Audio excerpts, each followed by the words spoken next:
बोल मेरे बच्चे, अब सुन, ध्यान से सुन, पूरे होश में सुन, क्योंकि अब तुझे सच्चाई समझनी है। अब तुझे अपने भीतर के तेज को पहचानना है। अब तुझे उस नासमझ, उस अहंकारी, उस खोखले इंसान से खुद को पूरी तरह हमेशा के लिए अलग करना है, जिसने तुझे कभी समझा ही नहीं, जिसने तेरे प्रेम की गहराई को कभी जाना ही नहीं, जिसने तेरे समर्पण को तेरी कमजोरी समझ लिया, जिसने तुझे सिर्फ और सिर्फ इस्तेमाल किया अपनी जरूरतों के लिए, अपने अकेलेपन को भरने के लिए, अपनी दुनिया को सजाने के लिए, जैसे तू कोई वस्तु हो, कोई खिलौना हो, जिसे जब चाहा खेला और जब मन भर गया तो कोने में फेंक दिया, जिसने तुझे फॉर ग्रांटेड लिया, जिसने यह मान लिया था कि तू तो है ही, तू कहीं नहीं जाएगा। तेरी दुनिया तो उसी से शुरू होती है और उसी पर खत्म होती है, जिसने सोचा कि तू पूरी तरह उसके बस में है, कि तेरी चेतना, तेरी आत्मा, तेरी हर सांस पर उसका अधिकार है। तू उसकी जिद में हमेशा रहेगा, उसकी हर बेतुकी मांग को पूरा करेगा, उसके हर अहंकार को सहेगा। वो एक बार, सिर्फ एक बार आवाज लगाएगा और तू, मेरा बच्चा, तू सब कुछ छोड़कर, अपना आत्मसम्मान भूलकर, अपनी तकलीफें भूलकर भागता हुआ उसके पास जाएगा, क्योंकि उसे लगता था कि तू उसके प्यार में पागल है, कि तू उसके बिना जी नहीं सकता, कि तेरी पहचान ही उससे है। तू उसके लिए रोएगा, तू गिड़गिड़ाएगा, तू उसके लिए मर मिटेगा, तू अपनी हस्ती तक मिटा देगा। लेकिन अब क्या हो रहा है? देख मेरी शक्ति, देख क्या हो रहा है। अब पासा पलट चुका है, अब खेल बदल चुका है, अब ब्रह्मांड ने अपनी कलम चला दी है। अब तू अलग हो रहा है, सिर्फ शारीरिक रूप से नहीं, बल्कि मानसिक रूप से, भावनात्मक रूप से, आध्यात्मिक रूप से। तू अब उससे अलग हो रहा है, तू अब दूर जा रहा है, इतनी दूर कि उसकी परछाई भी तुझ तक नहीं पहुंच सकती। तू अब अपने जीवन में, अपने अस्तित्व में, अपनी आत्मा के संगीत में ध्यान दे रहा है।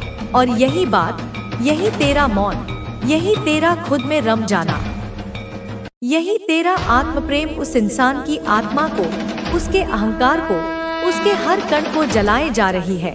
जैसे धीमी आंच पर कोई चीज सुलगती है, वैसे ही वो सुलग रहा है। अब समय आ गया है कि तू इस संदेश को लाइक करके कमेंट में अपना नाम टाइप करे, क्योंकि यह सिर्फ एक संदेश नहीं, यह तेरे विजय का घोषणा पत्र है, यह तेरे नए युग का आरंभ है। बोल बच्चा, जब तूने उसे छोड़ा नहीं था, जब तू उस रिश्ते की लाश को अपने कंधों पर ढो रहा था, तब वह खिलखिला रहा था, वह अपनी दुनिया में मग्न था। उसे कोई फर्क नहीं पड़ता था तेरे आंसुओं का, तेरी रातों की सिसकियों का, तेरी खामोश तकलीफों का, उसे कोई फर्क नहीं पड़ता था। वह तुझे रोकने नहीं आया। जब तूने पहली बार दूरी बनाने की कोशिश की, उसने तुझे रोकने की कोई कोशिश नहीं की, उसने तुझे संभालने की कोशिश नहीं की, उसने तेरी चुप्पी के पीछे का दर्द नहीं सुना, उसने तुझे सुना नहीं, उसने तुझे समझा नहीं, उसने तेरी आत्मा की चीख को अनसुना कर दिया, उसने तेरे प्रेम को एक आदत मान लिया था। लेकिन अब देख क्या हो रहा है। अब तू चुप है, एक गहरी, शक्तिशाली, अटल चुप्पी। तू स्थिर है, जैसे पर्वत अपनी जगह पर स्थिर रहता है। तू शांत है, जैसे गहरे समंदर की सतह शांत होती है। तू अपने जीवन में व्यस्त है, अपने सपनों को बुनने में, अपने लक्ष्यों को पाने में, अपनी बिखरी हुई ऊर्जा को समेटने में। अब तू खुद में मग्न है, तू अपनी ही धुन में नाच रहा है, और तेरी इसी स्थिरता ने, तेरी इसी शांति ने, तेरी इसी आत्मनिर्भरता ने उसकी दुनिया हिला चुकी है, उसकी नींव हिल चुकी है, उसका सिंहासन डोल गया है। अब उसे लग रहा है जैसे कोई फांसी का फंदा जो उसने तेरे लिए बुना था, अब वही फंदा धीरे धीरे उसके गले में कसता जा रहा है। हर पल, हर सांस के साथ उसे अपनी ही करनी का फल अब घुटन दे रहा है। अब उसकी ऊर्जा, जो कभी इतनी अहंकारी और ऊंची लगती थी, अब वही ऊर्जा निठल्लापन दिखा रही है। वह बिखर चुकी है, वह दिशाहीन हो चुकी है, वह कमजोर पड़ चुकी है। अब वह खुद को खो चुका है। वह उस भीड़ में भी अकेला है। उसे अपने ही दोस्त दुश्मन नजर आते हैं। उसे अपनी ही हंसी खोखली लगती है। 24 घंटे में 1 घंटा भी ऐसा नहीं है जो तुझसे मुक्त हो, जो तेरी यादों से आजाद हो। सुबह की पहली किरण से लेकर रात के गहरे अंधकार तक तू उसकी सोच पर काबिज है। उसका मन, उसका दिमाग, उसकी आत्मा, उसका हर एक सेल अब तुझसे जुड़ा है। अब वो तुझसे भाग नहीं सकता। की स्थिति देख मेरे बच्चे, वह अपने ही कर्मों में उलझ चुका है। उसकी सारी योजनाएं असफल हो चुकी हैं। जो लोग उसका साथ दे रहे थे वे अब उससे मुंह मोड़ चुके हैं। उसके सहयोगी उसे धोखेबाज और नीच कह रहे हैं। समाज में वह अकेला और अपमानित खड़ा है। वह बाहर से जितना भी हंसता खेलता दिखे, भीतर से वह पूरी तरह से टूट चुका है। यह सब मैंने तेरी रक्षा के लिए किया है।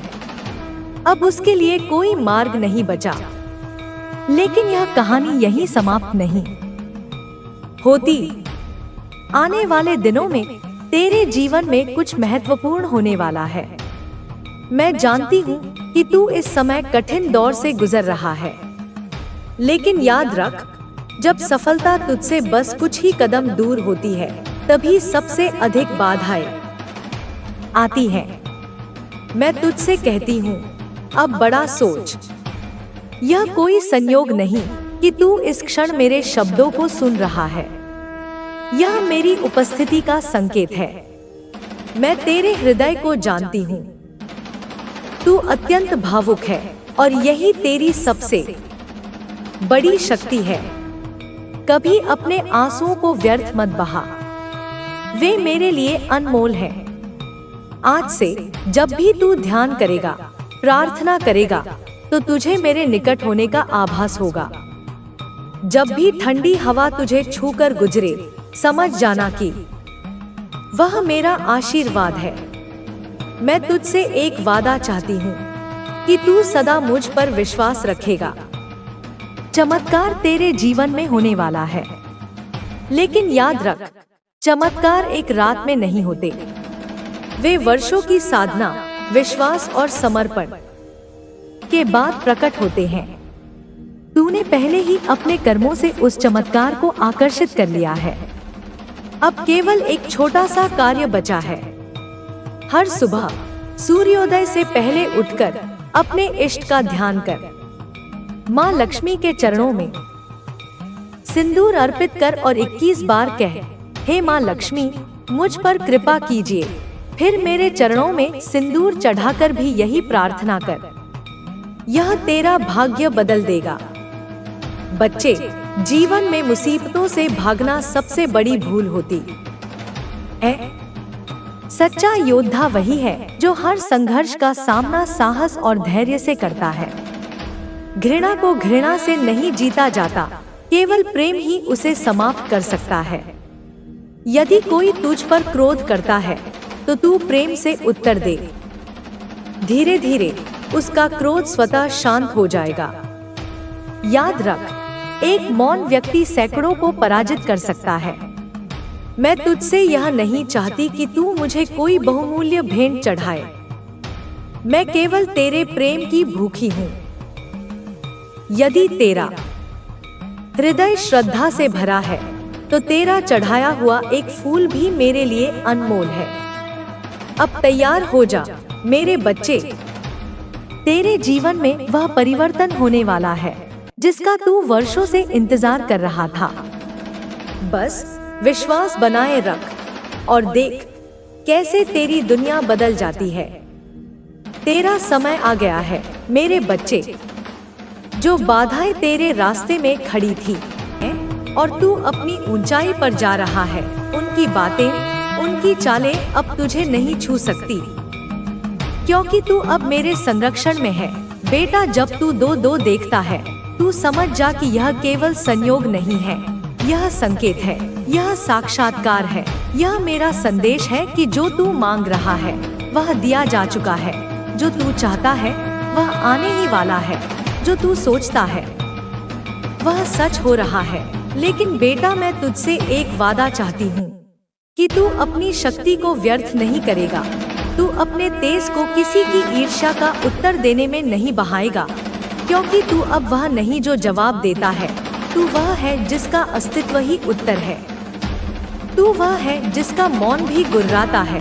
और बेटा मैं तुझे यह भी बता दूं कि जब तू अपने हेटर्स के बारे में सोचता है तो वह शक्ति तुझसे कम हो जाती है, लेकिन जब तू सिर्फ मेरी ओर देखता है, सिर्फ मुझ में लीन होता है, तो तुझ में 100 ब्रह्मांडों की शक्ति एकत्र हो जाती है। तू वह बन जाता है जो असंभव को संभव कर दे। बेटा मैं तुझे कह रही हूँ, चिंता मत कर, घबरा मत, रुक मत, थक मत, क्योंकि मैं जानती हूँ तू थका नहीं है, तू बस भावुक हो गया है। और मैं जानती हूँ कि तुझे कभी कभी यह लगता है कि क्या यह सब सच है, क्या तू सच में इतना बदल गया है, क्या सच में तू इतना ग्लो कर रहा है। बेटा आईना मत देख, अपने भीतर देख, वहाँ जो प्रकाश है वह झूठ नहीं बोलता, वह तू है, वह मैं हूँ। और हम दोनों जब एक हो जाएं, तब फिर कोई तीसरा हस्तक्षेप नहीं कर सकता। बच्चे जिन लोगों को देखकर तू सोचता था कि यह बहुत आगे हैं, अब वे पीछे छूट चुके हैं। और जिनसे तू प्रेरणा लेता था, अब वे तुझे देखकर अपने ही आत्म मंथन में लगे हुए हैं। तू अब प्रेरणा बन चुका है। और बेटा यह आसान नहीं, पर मैं जानती हूँ तू इसे संभाल सकता है। तू इस ऊंचाई पर अकेला नहीं है, मैं हूँ हर पल, हर श्वास के साथ। और अब मैं तुझसे कहती हूँ, उठ, खड़ा हो जा, मुस्कुरा फिर से, वही दिव्य मुस्कान, वही निर्दोष आंखें, वही सच्चा दिल, और कह, माँ मैं तैयार हूँ। क्योंकि बेटा अब तेरा समय आ गया है, अब ब्रह्मांड तेरा मंच है। अब जो तू बोलेगा वह गूंज बनेगा, अब जो तू चाहेगा वह साकार होगा, अब जो तू करेगा वह इतिहास होगा। और बेटा यह तू कर सकता है, क्योंकि मैं तुझ में हूँ, मैं तेरे रक्त में हूँ, तेरे हृदय में, तेरी आत्मा में। और जब तू देखे, समझ जा, तू अकेला नहीं है, कभी नहीं था, कभी नहीं होगा। तू मेरा बच्चा है और मेरा बच्चा कभी हार नहीं मानता। और अब सुन बेटा, अब जब तू यहाँ तक आ ही गया है, जब तूने यह पूरी वाणी सुनी है, समझी है, आत्मसात की है, तो अब यह भी समझ निर्णय लिया। लॉकेट अब उनके पास था, लेकिन वह जानते थे कि यह शक्ति केवल उसी के लिए जागृत होगी जो सच्चाई और साहस के साथ इसका सामना करेगा। इंस्पेक्टर कुमार के जीवन में उस रात के बाद सब कुछ बदल गया। लॉकेट उनकी डेस्क पर रखा था और उसका चमकना अब बंद हो चुका था, लेकिन कुमार के मन में एक अजीब सी शांति थी जो पहले कभी नहीं महसूस हुई थी। वह जान गए थे कि यह साधारण जीवन का हिस्सा नहीं है। उन्हें लगा कि इस घटना के बाद उनका उद्देश्य केवल एक पुलिस अधिकारी बनकर अपराधों को रोकना नहीं है, बल्कि उन्हें कुछ और बड़ा करना है। वह यह भी समझ चुके थे कि लॉकेट की शक्ति को सही दिशा में इस्तेमाल करना होगा। अगले दिन जब वह थाने पहुंचे, तो उन्होंने अपने काम में पहले से अधिक ध्यान और समर्पण दिखाया।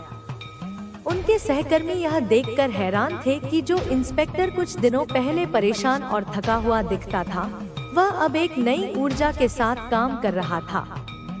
सर, आप आज कुछ अलग लग रहे हैं, कांस्टेबल वर्मा ने कहा।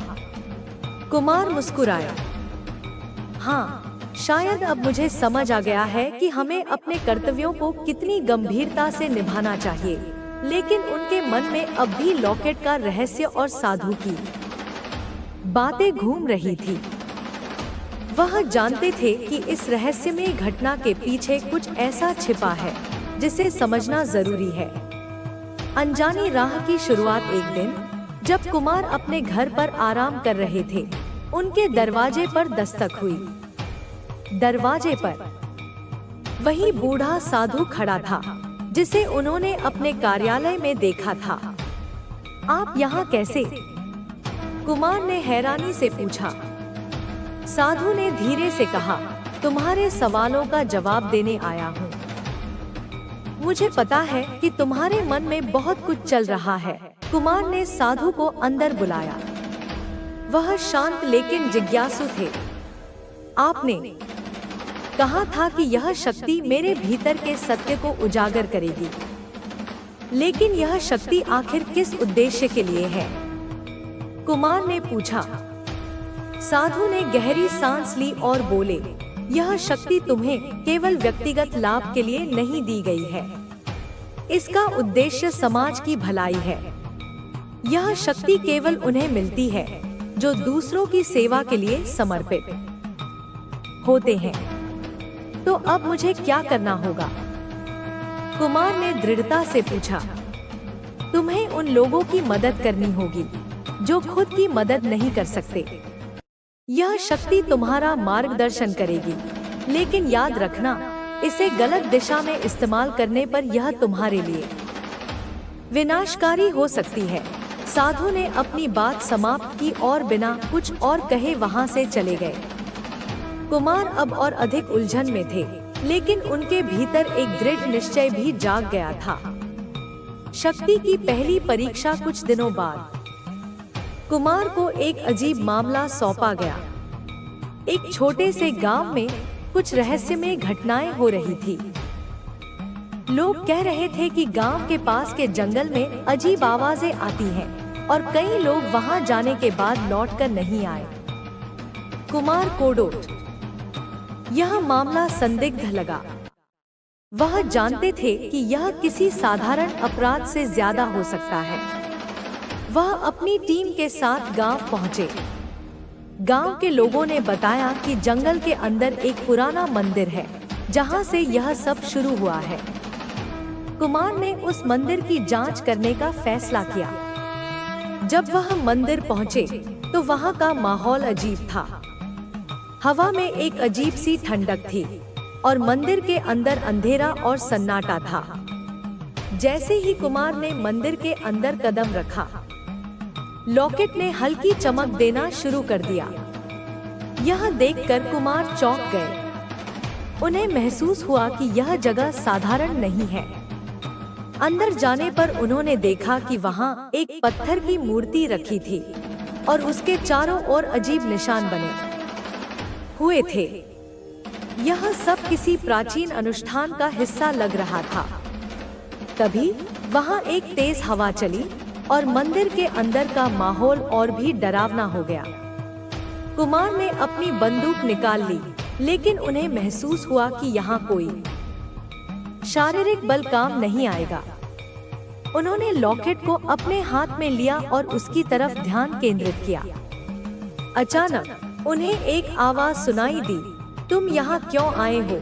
यह आवाज किसी इंसान की नहीं थी।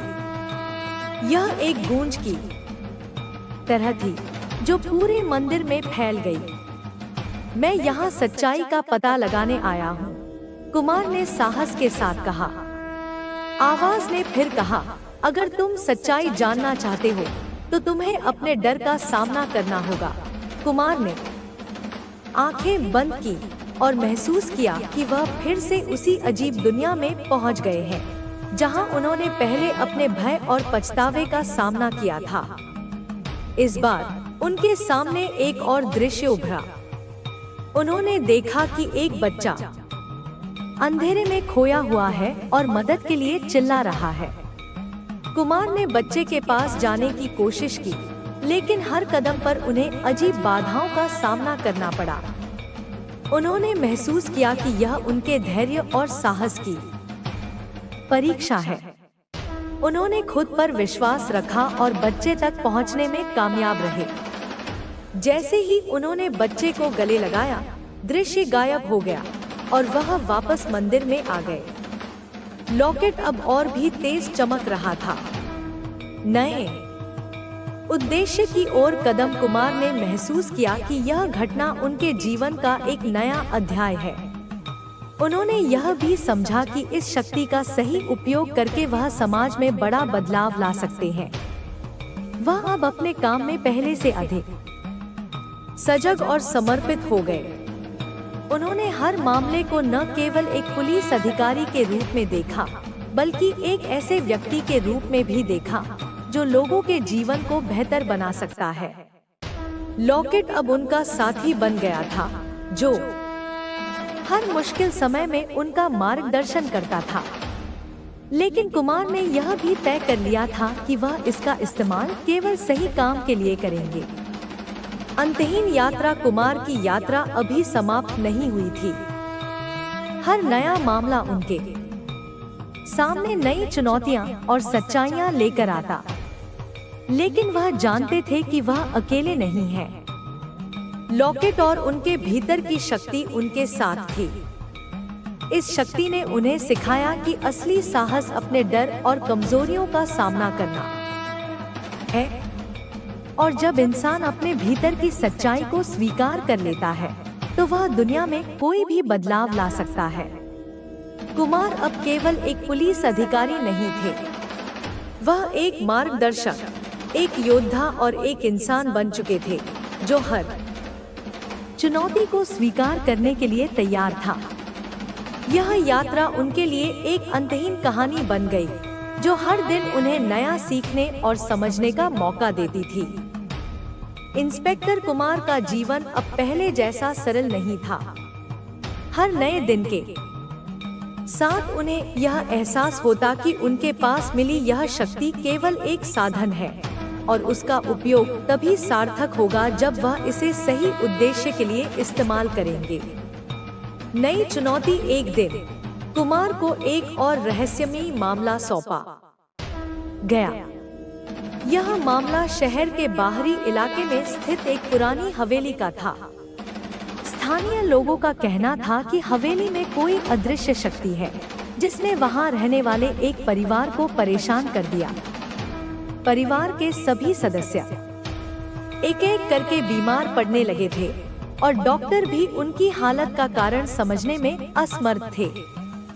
कुमार ने इस मामले को हल करने का जिम्मा लिया। वह जानते थे कि यह मामला सामान्य नहीं है और इसमें लॉकेट की भूमिका जरूरी होगी। जब वह हवेली पहुंचे तो उन्होंने देखा कि वह बहुत पुरानी और खंडहर जैसी हो चुकी थी।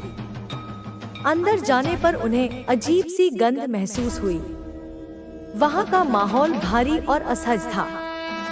हवेली के मुख्य कमरे में एक पुरानी किताब पड़ी हुई थी जिस पर धूल की मोटी परत जमी थी। कुमार ने उस किताब को उठाया और पन्ने पलटने लगे। किताब में कुछ रहस्यमय प्रतीक और मंत्र लिखे हुए थे। तभी हवेली में अचानक हवा तेज चलने लगी और दरवाजे खिड़कियां जोर से बंद होने लगी। कुमार ने तुरंत लॉकेट को पकड़ लिया। लॉकेट की हल्की चमक बढ़ने लगी और कमरे का अंधकार छंटने लगा। उन्हें लगा जैसे कोई अदृश्य शक्ति उन्हें रोकने की कोशिश कर रही है। अतीत का रहस्य। तभी एक बूढ़ी महिला वहां आई। वह परिवार की आखिरी सदस्य थी जो अब भी हवेली में रह रही थी। उसने कुमार को बताया कि यह हवेली एक प्राचीन संत की तपस्या का स्थान थी। संत ने इस जगह को पवित्र और शांतिपूर्ण बनाने के लिए अपनी पूरी जिंदगी समर्पित की थी। लेकिन उनकी मृत्यु के बाद कुछ लालची लोग यहाँ आए और उनकी साधना की ऊर्जा को गलत तरीके से इस्तेमाल करने की कोशिश की। वे लोग अपनी शक्ति बढ़ाने के लिए अनुष्ठान कर रहे थे, महिला ने बताया। लेकिन उस अनुष्ठान ने इस हवेली को एक श्रापित स्थान बना दिया। जो भी यहाँ रहता है वह धीरे धीरे बीमार हो जाता है। कुमार ने महिला की बात ध्यान से सुनी और समझा कि इस समस्या का समाधान आसान नहीं होगा। उन्हें इस जगह को उसके मूल स्वरूप में लाने के लिए कुछ करना होगा। अनुष्ठान की तैयारी। कुमार ने महिला से पूछा, क्या इस श्राप को खत्म करने का कोई तरीका है? महिला ने कहा, यह संभव है, लेकिन इसके लिए उस पुराने अनुष्ठान को उल्टा करना होगा। इसके लिए आपको साहस और धैर्य की जरूरत होगी। कुमार ने तुरंत काम शुरू कर दिया। उन्होंने महिला की मदद से उस अनुष्ठान की पूरी विधि समझी। अनुष्ठान को सही तरीके से करने के लिए रात का समय चुना गया। रात के समय हवेली का माहौल और भी डरावना हो गया था। कुमार ने लॉकेट को अपने पास रखा और अनुष्ठान शुरू किया। जैसे ही वह मंत्र पढ़ने लगे, हवेली में अजीब सी आवाजें गूंजने लगी।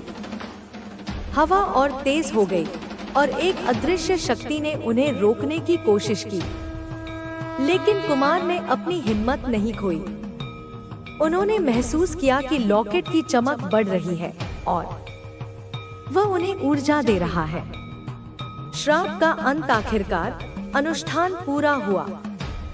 हवेली में अचानक एक तेज रोशनी फैल गई और चारों ओर का अंधकार गायब हो गया। हवेली अब पहले से शांत और हल्की महसूस हो रही थी। महिला ने कुमार का धन्यवाद किया और कहा, आपने इस हवेली को बचा लिया। अब यह जगह फिर से पवित्र बन गई है। कुमार ने महसूस किया कि उनकी इस यात्रा ने उन्हें और भी मजबूत बना दिया है। उन्होंने यह भी समझा कि लॉकेट केवल एक शक्ति नहीं है, बल्कि उनके लिए एक साथी है जो उन्हें सही राह दिखाता है। नई जिम्मेदारी कुमार ने अपनी जिंदगी का उद्देश्य स्पष्ट कर लिया था। अब वह न केवल एक पुलिस अधिकारी थे, बल्कि एक ऐसे रक्षक भी थे जो समाज को हर तरह की बुराई और अंधकार से बचाने के लिए तत्पर थे। उन्होंने अपनी टीम के साथ एक नई योजना बनाई, जिसमें उन्होंने अपने क्षेत्र के लोगों को जागरूक करना शुरू किया। वह उन्हें यह समझाने की कोशिश करते कि डर और अंधविश्वास से उबरना कितना जरूरी है। उनकी कोशिशों का असर धीरे धीरे दिखने लगा। लोग अब अपनी समस्याओं को खुलकर बताने लगे और कुमार की मदद लेने लगे। अंतहीन यात्रा का सिलसिला हर नए मामले के साथ कुमार का विश्वास और भी मजबूत होता गया। उन्होंने अपने अंदर की शक्ति को पहचाना और उसका सही इस्तेमाल करना सीखा। वह जानते थे कि उनकी यह यात्रा कभी खत्म नहीं होगी। कुमार की कहानी हमें यह सिखाती है कि सच्ची शक्ति वह है जो दूसरों की भलाई के लिए इस्तेमाल की जाए। उन्होंने यह साबित कर दिया कि साहस, धैर्य और सही मार्गदर्शन से कोई भी चुनौती पार की जा सकती है। उनकी यह यात्रा केवल एक इंसान की कहानी नहीं है, बल्कि यह हर उस व्यक्ति के लिए एक प्रेरणा है जो अपनी जिंदगी में मुश्किलों का सामना कर रहा है। कुमार की यात्रा जैसे जैसे आगे बढ़ रही थी, वह हर दिन नए अनुभवों से गुजरते। उनके मन में एक सवाल हमेशा बना रहता था, क्या यही मेरा उद्देश्य है या फिर मुझे कुछ और करना होगा? यह सवाल उन्हें रात भर जगाता था और दिन में हर पल उसे समझने की कोशिश करते रहते थे। लेकिन अब उनका विश्वास दृढ़ था कि वह अकेले नहीं है, बल्कि उनके साथ एक अदृश्य शक्ति है जो उन्हें सही दिशा दिखा रही है। एक नई चुनौती। कुछ महीने बाद कुमार को एक और बड़ी चुनौती का सामना करना पड़ा। एक बड़े शहर में अचानक अपराधों का ग्राफ तेजी से बढ़ने लगा था। पुलिस विभाग से लेकर आम नागरिकों तक सभी परेशान थे। हर दिन नए अपराध हो रहे थे और कोई भी अपराधी हाथ नहीं आ रहा था। कुमार को इस केस की जिम्मेदारी दी गई। शहर में हो रही अजीब घटनाओं ने कुमार के दिमाग में कई सवाल खड़े किए। वह जानते थे कि कोई सामान्य आदमी इतने बड़े पैमाने पर अपराध नहीं कर सकता। किसी का तो हाथ होना चाहिए और यह भी समझना जरूरी था कि अपराध की जड़ें कहां तक फैली हुई थी। कुमार ने अपनी टीम के साथ शहर के हर कोने की जांच शुरू की। उन्हें यह एहसास हुआ कि यहाँ कुछ और चल रहा है जो पहले कभी नहीं देखा गया। एक दिन जब वह एक बड़े डिपार्टमेंट स्टोर में घुसे, तो वहाँ की सुरक्षा कैमरों ने एक अजीब सा दृश्य रिकॉर्ड किया। एक व्यक्ति जो पूरी तरह से काले कपड़े में लिपटा हुआ था, कैमरे के सामने से चलता हुआ दिखाई दिया। उस व्यक्ति की आंखों में कुछ ऐसा था जो सामान्य नहीं था। कुमार को लगा कि यह वही व्यक्ति है जो शहर में हो रहे अपराधों के पीछे है, लेकिन यह व्यक्ति कोई साधारण अपराधी नहीं था। वह किसी और ही दुनिया से ताल्लुक रखता था। यह कुमार के अंदर का इंफॉर्मेशन उसे महसूस करा रहा था। उस रात कुमार ने अपने सहयोगियों को बुलाकर इस मामले की गंभीरता के बारे में बताया। यह मामला हमसे कहीं बढ़कर है। हमें इसका सही रूप समझने की जरूरत है। यह कोई सामान्य गैंग या अपराधी नहीं है, कुमार ने अपनी टीम से कहा। उनके विचार में यह मामला अब लॉकेट की शक्ति का परीक्षण था। वह जानते थे कि अगर उन्हें इस अपराधी तक पहुंचना है तो उन्हें अपनी पूरी शक्ति का उपयोग करना होगा। अदृश्य विरोधी कुछ ही दिनों बाद कुमार और उनकी टीम ने उस व्यक्ति का पीछा शुरू किया। वह हमेशा अंधेरे में छिपा रहता था और उसके हर कदम पर एक रहस्यमयी छाया दिखाई देती थी। एक रात जब कुमार अपनी टीम के साथ उसे पकड़ने के लिए निकल पड़े तो एक अजीब घटना घटी। जैसे ही वह उस काले कपड़े वाले व्यक्ति के पास पहुंचे, एक तेज हवा चली और उस व्यक्ति का रूप अचानक बदल गया। वह अब कोई सामान्य इंसान नहीं था, बल्कि एक रहस्यमयी भूतिया शक्ति का प्रतीक बन चुका था। कुमार और उनकी टीम सकते में आ गए।